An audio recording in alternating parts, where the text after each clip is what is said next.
বাংলা নববর্ষ উপলক্ষে বিশেষ গীতিনৃত্য নকশি কাঁথার মাঠ।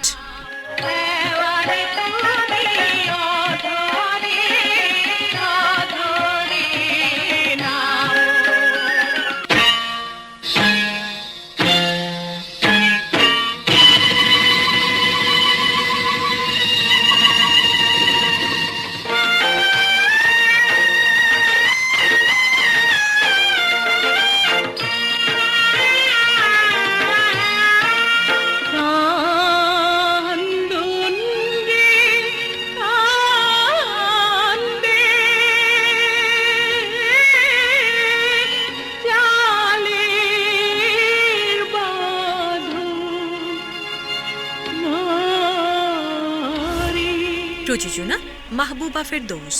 দেখবেন 14 এপ্রিল সোমবার বিকাল 5টায়।